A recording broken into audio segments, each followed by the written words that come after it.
Morning, y'all. Shade Tree Joe here, and doing things a little bit different. I've been off the air for a little bit, just been kind of busy with getting things squared away. Wintertime kind of slows me down as always because I'm working underneath the trees and I'm not out in the elements. Now, here's where the good news comes. We're fixing to put a stop to that after all these years. So I've got a few projects lined up. The biggie is what you're about to see right here. Okay, so here's project number one. I am about to have an actual shop to work out of. After all these years, this is all going to go ahead and get put to use. I'm going to go ahead and get a slab poured, weather cooperating next week. And so I will have that to work out of for a workspace. So everything that goes on, hopefully from here on out, will actually get done in the shop rather than under the shade trees. So that will be a nice change because I won't be at the mercy of the weather, including the wind, which I'm sure you can hear on this video.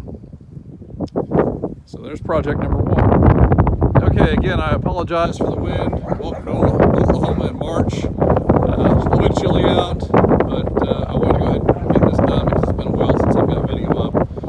So I'm going to take you along on the journey. This is 1979 GMC Sierra 15. I'm going to call this one Kimmy's Jimmy because it's kind of like the 78 Chevy that my wife used to have back in the day. I picked this up from the second owner. I bought it from the original owner who bought it new back in 79. It does have some rust issues, but they're minor. This truck has never been out of Oklahoma. Its entire life was spent between Shawnee and Newcastle, Oklahoma. It's not a fancy truck. It's a long bed, but it's a small block Chevrolet.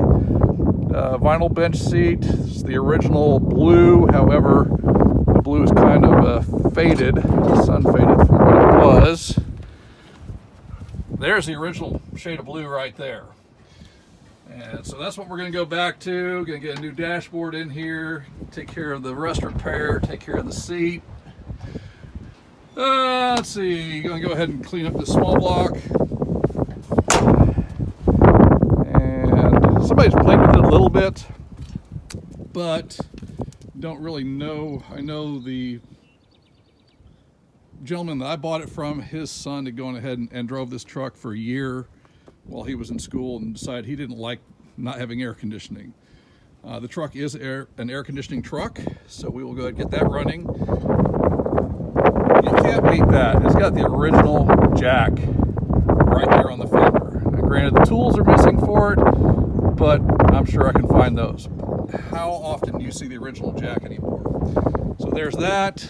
Like I said, does need a fender, does need a front bumper, but in the bigger scheme of things, okay, it needs inner fenders, which is fine. They're not expensive. I'm not so worried about the rust repair on this fender because we're going to replace it anyway.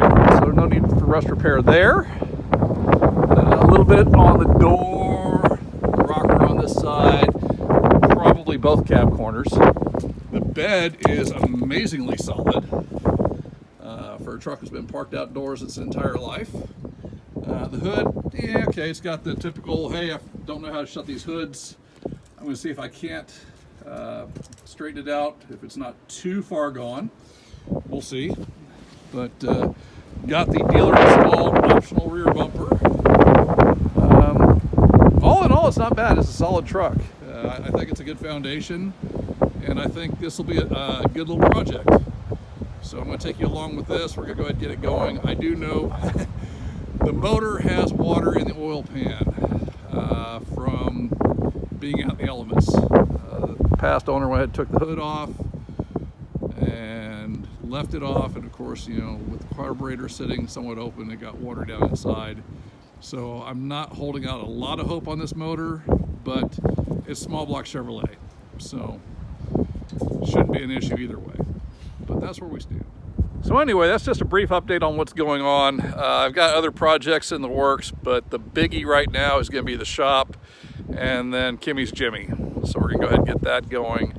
I really want to go ahead and get that truck on the road as quickly as possible, within reason. I'm not going to shortcut things. I want to go ahead and get it done, but I want to do it right.